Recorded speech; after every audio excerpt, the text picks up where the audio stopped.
Hi, welcome back to my YouTube channel, Jeremy Capit TV. And ngayon, nandito ako ngayon sa kwarto ko. Dito ako nag-stationary bike. No? Kasi nga medyo maulan ngayon. Ang hirap gumawa ng mga activity outdoor like jogging and yung ganito nga pagbabike dahil nga maulan. So, dito na lang tayo sa bahay natin. So, safe pa. So, bago natin simulan yan, magpapatutog muna tayo. Kailangan meron tayong pampagana no? So, wait lang.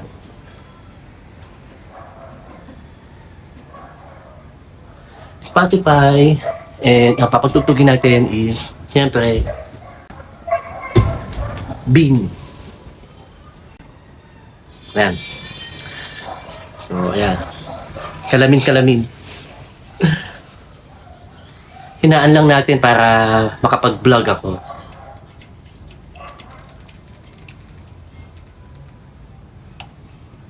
Ayan, so, for my content for today's video, sasagutin natin yung ilang encounters ko.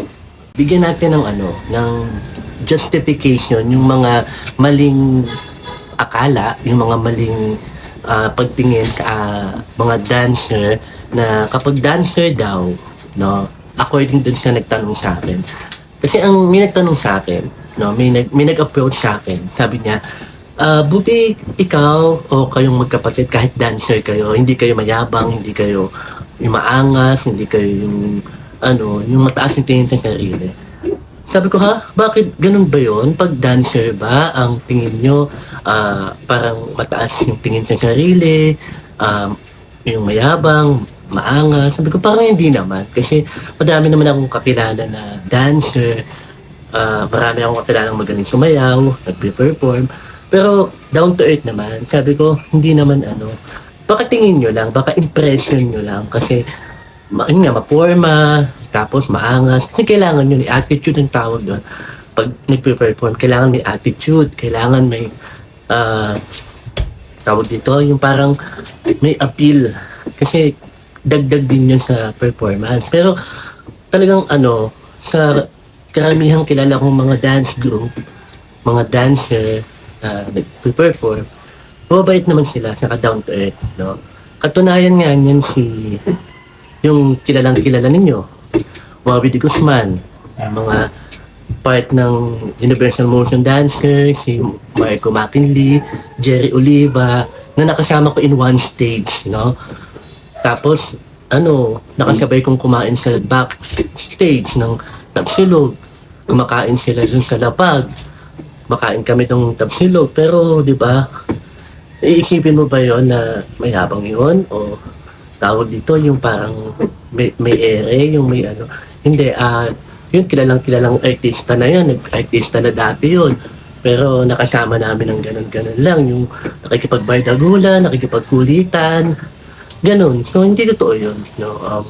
Lang, baka akala nyo lang, kasi nga yung nakaporma, may attitude, sumayaw, kasi nga kailangan yun sa performance, no?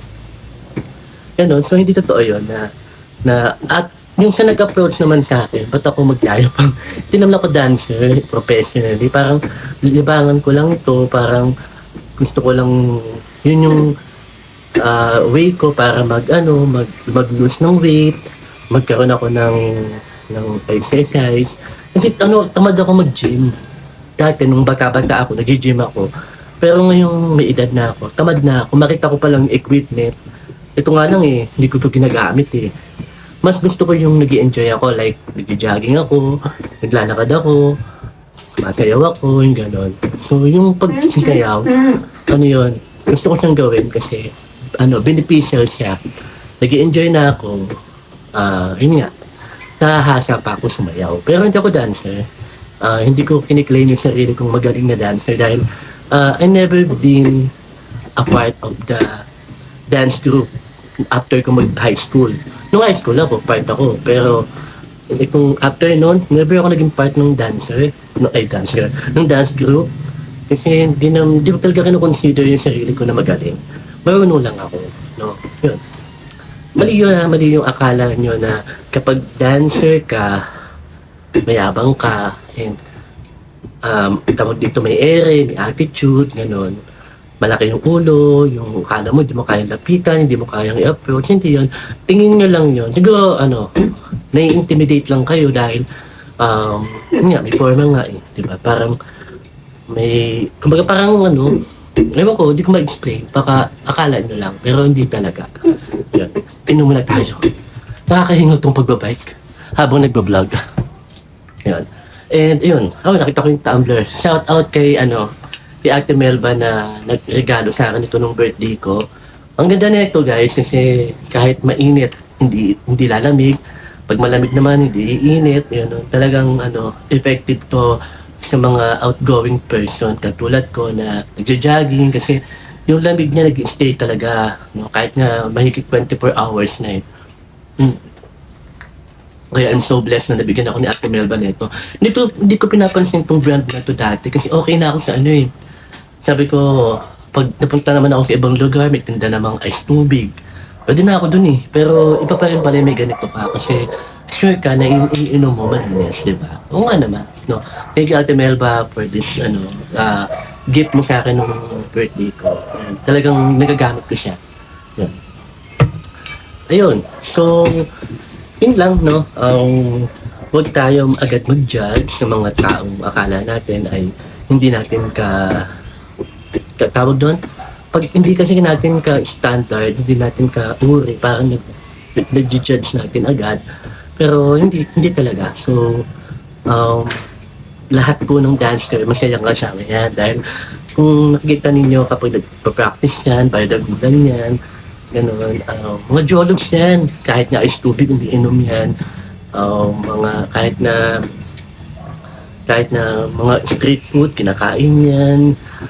Hindi totoo yun na kapag dancer, mayabang, malaki ulo, may attitude, hindi siya totoo.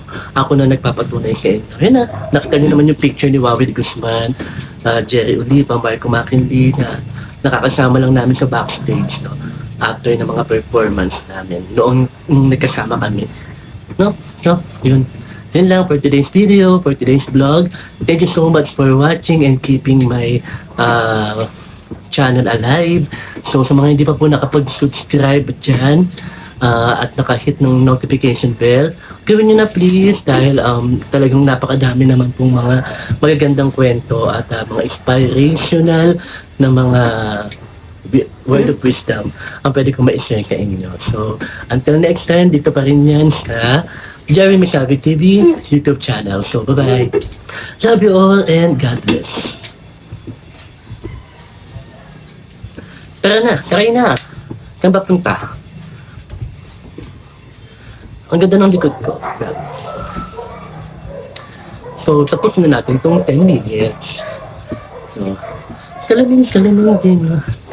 I love you, Bini. Salamin. Yan, hanggang sa susunod pong vlog. Nood lang po kayo dito sa akin. And, good vibes lang tayo dito. And, ayun. Love you all.